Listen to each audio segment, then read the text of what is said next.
ଆମେରିକୀୟ କୋଟିପତି ଓ ନିବେଶକ ୱାରେନ୍ ବଫେଟ୍ ଦାନ କରିବା କ୍ଷେତ୍ରରେ ସବୁବେଳେ ରୁହନ୍ତି ଆଗରେ। 94 ବର୍ଷୀୟ ବଫେଟ୍ ପୁଣି ଦାନ କରି ଅଛନ୍ତି ଚର୍ଚ୍ଚାରେ। ସେ $1.15 ବିଲିୟନ ମୂଲ୍ୟର ଷ୍ଟକ୍ ଚାରିଟି ଫାଉଣ୍ଡେସନକୁ କରିଛନ୍ତି ଦାନ। ଏହାସହ ସେ ଏକ ନୋଟ୍ରେ ଖୁଲାସା କରିଛନ୍ତି ଯେ ତାଙ୍କ ଦେହାନ୍ତ ପରେ କୋଟି କୋଟି ଟଙ୍କାର ସମ୍ପତ୍ତି କ'ଣ ହେବ ଆଉ ଏହାର ଉତ୍ତରାଧିକାରୀ କିଏ ହେବେ। ଦୁନିଆର ସବୁଠୁ ଧନୀ ନିବେଶକଙ୍କ ମଧ୍ୟରେ ଜଣେ ୱାରେନ୍ ବଫେଟ୍। ଧନୀ ତାଲିକାରେ ଅଛନ୍ତି ସପ୍ତମ ସ୍ଥାନରେ। ଏବେ ସେ $1.15 ବିଲିୟନ ଅର୍ଥାତ୍ ପ୍ରାୟ 9,693 କୋଟି ଟଙ୍କାରୁ ଅଧିକ ଟଙ୍କା ଦାନ କରି ଅଛନ୍ତି ଚର୍ଚ୍ଚାରେ।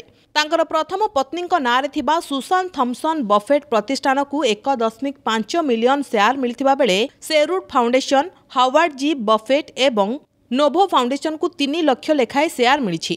ବଫେଟ୍ ତାଙ୍କ ମୃତ୍ୟୁ ପରେ ତାଙ୍କର $147.4 ବିଲିୟନ ଆମେରିକୀୟ ଡଲାର ସମ୍ପତ୍ତିର ଉତ୍ତରାଧିକାରୀ କିଏ ହେବେ ସେ ନେଇ ସ୍ପଷ୍ଟ ମଧ୍ୟ କରିଛନ୍ତି।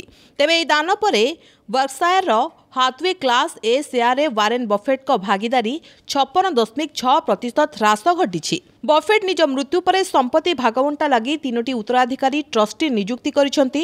ମୃତ୍ୟୁ ହେବା ପରେ ତାଙ୍କ ସମ୍ପତ୍ତି ଦାନ କରିବା ଲାଗି ପିଲାମାନଙ୍କ ଉପରେ ଭରସା କରିଛନ୍ତି ବଫେଟ୍। ଯଦି ପିଲାମାନେ ଏଭଳି କରିବାକୁ ସକ୍ଷମ ନ ହୁଅନ୍ତି ତେବେ ଉତ୍ତରାଧିକାରୀ ଟ୍ରଷ୍ଟି ଏହି କାର୍ଯ୍ୟ କରିବ। ଭବିଷ୍ୟତରେ ସମ୍ପତ୍ତି ଦାନ କରିବା ଲାଗି ତାଙ୍କର 3 ପିଲାଙ୍କ ଅନୁମତି ଆବଶ୍ୟକ ପଡ଼ିବ। ଏହାଦ୍ୱାରା ପରୋପକାର ନାଁରେ ଯେମିତି ପରିବାର ଉପରେ କୌଣସି ଚାପ ନ ପଡ଼େ ସେଥିପାଇଁ ଏଭଳି କରାଯାଇଛି ବୋଲି ବଫେଟ୍ କହିଛନ୍ତି। ବଫେଟ୍ ଆହୁରି ମଧ୍ୟ କହିଛନ୍ତି, ମୁଁ ଏବଂ ସୁସାନ୍ ଆମ ପିଲାଙ୍କୁ ଭଲ ଶିକ୍ଷା ଦେଇଛୁ। ମାନବ ସେବା ଲାଗି ସେମାନଙ୍କୁ ପ୍ରେରିତ କରିଛୁ। ପତ୍ନୀଙ୍କ ମୃତ୍ୟୁ ପରେ ମୁଁ ବର୍କଶାୟାର ସେୟାରରୁ ହେଉଥିବା ରୋଜଗାର ପରିଚାଳନା କରିବାକୁ ପ୍ରସ୍ତୁତ ନଥିଲି। ୱାରେନ୍ ବଫେଟ୍ 30 ଅଗଷ୍ଟ 1930ରେ ଆମେରିକାର ଓମାହା ସହରରେ ଜନ୍ମଗ୍ରହଣ କରିଥିଲେ। ବାପା ହାୱାର୍ଡ ବଫେଟ୍ ଜଣେ ଷ୍ଟକ୍ ବ୍ରୋକର ଥିଲେ ଏବଂ ପରେ ସାଂସଦ ହୋଇଥିଲେ। ୱାରେନ୍ ବଫେଟ୍ଙ୍କ ପ୍ରଥମ ପତ୍ନୀଙ୍କ ନାଁ ଥିଲା ସୁସାନ୍। ଦୁହେଁ 1970ରୁ ଅଲଗା ରହିବାକୁ ନିଷ୍ପତ୍ତି ନେଇଥିଲେ। 2004ରେ ସୁସାନ୍ଙ୍କ ଦେହାନ୍ତ ହୋଇଥିଲା। ଏହାପରେ 2006ରେ ୱାରେନ୍ ବଫେଟ୍ ଏଷ୍ଟେଟ୍ ମେଙ୍କର୍ସଙ୍କୁ ବିବାହ କରିଥିଲେ।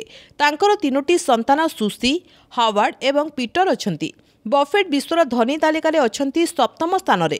ବ୍ଲୁମବର୍ଗ ବିଲିୟନିୟର ଇଣ୍ଡେକ୍ସ ମୁତାବିକ ତାଙ୍କର ନେଟୱାର୍ଥ $150 ଅରବ। ଚଳିତ ବର୍ଷର ତାଙ୍କର $21.3 ଅରବ ଲାଭ ହୋଇଛି। ବ୍ୟୁରୋ ରିପୋର୍ଟ, ପ୍ରମେୟ ନ୍ୟୁଜ୍ 7 ଡିଜିଟାଲ।